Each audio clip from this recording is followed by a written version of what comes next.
Welcome, ladies and gentlemen, to the ESL HQ for the Town Hall 12 live update. This is going to be fantastic. You're wondering who I am. I'm Lee D-Man Smith, and of course, I'm going to be joining you throughout this. But you don't want to hear from me. You want to hear from two experts of Clash of Clans. And of course, starting off, we're going to be having Klaus Gaming. You know him, you love him. Welcome, buddy. Hey, thanks for having me. It is time to have a good time, if you know what I mean. Joining him, of course, is going to be Woody to try and keep him in check throughout the day. Howdy, guys. Clash of Clans has never seen an update like this before. I've never seen so much American either. But yeah, let's talk about the update to begin with, of course. This is all about Town Hall 12. We've seen the patch, we've seen the community manager giving us the spiel, but you guys have had hands-on experience. How do you feel? Town Hall 12 is huge. I mean, the update is absolutely massive, guys. We're having a new troop. We're having a brand new troop type in the siege machines. And we have new levels of everything. I mean, like, we have never seen an update this big in Clash of Clans since Clash of Clans was released. Yeah, absolutely. I mean, it's been years, right, since Town Hall 11 came out. Finally, we have 12, and it brings us some awesome things. The Electro Dragon, a Giga Tesla, 2 awesome siege machines. I can't wait to see these battles. Access to the new Electro Dragon. All you got to do is upgrade that. You can also actually use the new siege machines. You just have to get one of your clanmates to donate it to your CC. That's right. So that is a big, big change. But with the siege machine, you're able to, for lack of a better term, Trojan horse your clan castle into the base, deploy them where you want. Obviously the wall wrecker wrecks walls. I mean, that's kind of its function. And then, of course, you have all the supporting troops in behind. And look at what Alvaro is coming at this base with: a Queen Walk and a Bow Witch. We have bowlers and witches. Yes, absolutely. That's a big old ground-based assault here on the bottom right corner here. Trying to make their way onto the Eagle first. That's a big threat to this ground-based attack here. You want to keep your witches alive and in the back as much as possible. That lets them spawn those skeletons and get a few shots up. Now, there's going to be a balance change of these witches also. I noticed that they aren't spawning quite as few skeletons, but they hit quite hard with that main attack. Tell me what's going on in the center of the base, though, Klaus. That's right. So he has his jump spells leading into the core. He is hoping to take out that final Inferno Tower. That King, unfortunately, goes down, and all the bowlers go the wrong direction.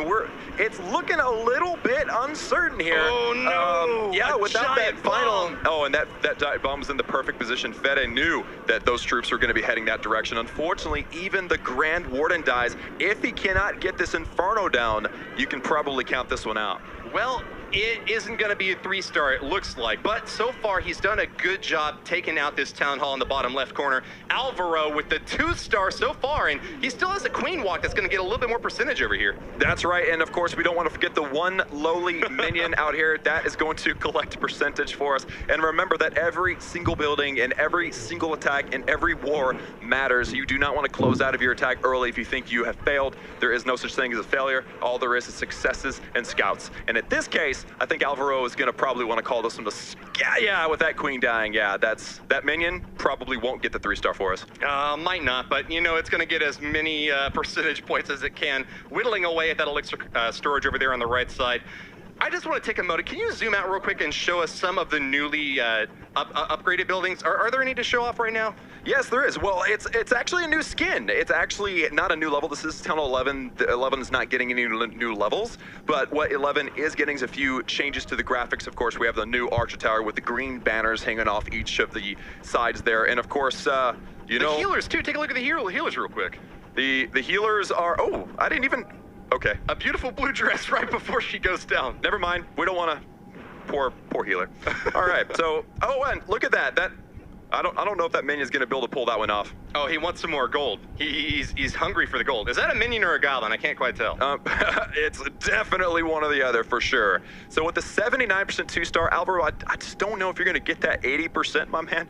But you can ride this one out if you'd like to. One thing I do want to mention is the wall wrecker going through the base, even though the Town Hall was on the outside. We'll look at that again later, but it's just a very, very interesting game mechanic to mention. Sure is. Does a ton of damage to those walls. Well played to Alvaro. Got that 79% 2-star. Very solid attack. Might provide some inspiration to his fellow Town Hall 11 players on his team to try to maybe get that third one later on. Well played to Ferry, though. He's happy about his defense there, giving a little fist pump into the air. Yeah, exactly. So it's always a victory for somebody in the studio, whether it's the attacker or the defender. And again, there is never a real fail. Again, you've got teammates, you've got clanmates, so you can say, hey, this would have went perfect had I done this differently. And then your teammate can pull out the 3-star. So again, there's no such thing as a failure. There's scouts and there's successes. And I'm pretty sure that they're going to be able to pull out the 3-star later on. I think you've got a good point that you've made there, Klaus. But why don't we go ahead over to the Blue Dragon side? Alvaro's got something to say about that last game. Alvaro, what do you think went right? What do you think went wrong? I think just, and that was the end for me. It might have stopped your archer. 28 balloons, Woody. He's not messing around with these balloons. No, he is not. That is going to be a massive aerial raid. You know, it really does bring me back to those Town Hall 7 days. I remember playing Mass Dragons back at that point. It's good to see the Dragons back in action, but not this time. It's going to be a Lava Loonian attack right now. We've got 2 Hounds, 28 balloons, and a few minions to help clean up there at the end. Dealing damage to this Inferno Tower is going to be important, though. Otherwise, it might be able to burn all the way through one of these heavy hitters. Well, one thing that I have caught onto with the really talented air attackers in war is you will actually see This queen. that. Wait. Oh, the queen! She goes down too early. Oh, that was very unfortunate. Oh, I know Arsenic is feeling that one. But it looks like everything else, at this point, everything else is still going according to plan. The attack is not over with yet. Okay, all right. So where are these Lava Hounds going? I see them up at the top now. Well, Lava Hounds, obviously, they hang out around an air defense. Okay. But notice that his ground kill squad freed up direct access to that Inferno Tower. So what he was able to do, and should still continue doing, is deploying those balloons directly at that Inferno Tower to take it out. Now, I think Did it, though. It's still up. It's still burning out everything that it can. Oh yes, you know what? Sometimes you just put one less balloon than you should, and in that situation, you might as well just keep on rolling. Arsenic knows that the only way to get a 3-star now is to have everything, you know, come together. These balloons, these bowlers, everything come together, and kind of hope. I mean, that sometimes it comes down to that. Gotta hope and pray, man. It was like not even a balloon short of tearing it down. It was like a single lava pup getting one shot that he missed. Kept that right side Inferno Tower up, and there's no hope now for the remainder of this attack out the left lane. Looks like a Baby Dragon going to get a few more percentage points here. 70% overall damage, and I don't know if these minions are going to be able to get much work done. With the Eagle artillery still up, it's got a really long range, and it looks like they'll be the next target. That's right, yeah. Oh, it looks like this minion that's about to take out the Collector gets the percentage. That's 71%. And now this minion will be the, you know, I would say the scapegoat. Vaporized. Yeah, it's completely destroyed. But this, I think this group, yep, there goes the storage. Again, every percentage matters. Oh, and, no, Archer! What are you doing? Why would you go for the storage? God, she's just barely out of that range. How did she survive that? Like, yeah, she's just like barely at the edge of that crater, but she should have targeted the Collector instead. What are you doing, girl? Oh, Goes for the storage and she'll be finished off. 72% though, not too shabby for Arsenic. Rebellious. Well, there we go. We have the 2-star for Arsenic, 72%, and that actually coincidentally ties up this war 5-5. Ah, interesting. All right, so it's a 5-5 draw now. Arsenic gets the 2-star for 72%, but Alvaro managed to get Corridor. We've also got another Inferno Tower to the left side, matched up right next to 2 heroes. So 2 big core defensive areas to get to. But Lady B's going in the top right corner first. That's right. So she is going for that clan castle, trying to get that clan castle out, figure out what it is so that her clan mates can check it out and say, okay, that's what's in there. This is what I need to do to prepare for that. Looks like it is actually the Lava Hound and a Baby Dragon, indicative of that new clan castle level, able to accept and hold 40 housing space of troops. Very nice. Okay, well, getting that Lava Hound out means that the rest of her teammates will know a little bit more about what they're going to be going up against. Very important also to try to find as many of the Teslas as you can.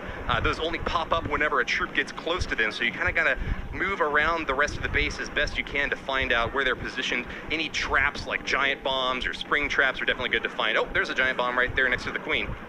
Yeah, good. There. Excellent use of the Queen. Probably not on purpose, but yes, they found, she found that giant bomb. But notice also there is still a Hound and 16 balloons in which she has already deployed. And ooh, looks like she found a Tesla, an air bomb, another Tesla, a Seeking Air Mine, another Tesla. Oh my God. God. Greatest, look at that. No, it might not be things exploding, but that is still very, very exciting for her clanmates to know where those traps are.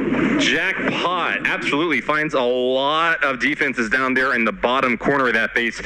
Might be tough to actually even get to that town hall for their next attacker, but knowing where those Teslas are is very helpful to them. And since they're on the outside of the base, they might actually be pretty easy to get for an attacker who knows that they're there already. Absolutely. So you're probably going to see some form of either a balloon onslaught to destroy all those Teslas, or you might have somebody who's very good with the Queen Walk, the Queen Healer combination to just kind of sweep through all those. Of course, you have to be very careful because the Queen Walk and that single targeting Inferno, which is now frozen with the new buffed freeze spell, it's a bad combination. You do not want to mix the Inferno Tower and that Queen Walk. So that freeze spell, you said it got buffed, but it looks like it didn't last quite as long. What's going on there? Well, it's kind of a buff nerf. I think it's buffed in a way to where it's a little bit easier to use. It is a single spell capacity spell. Oh, so as you can opposed to bring 2 right now.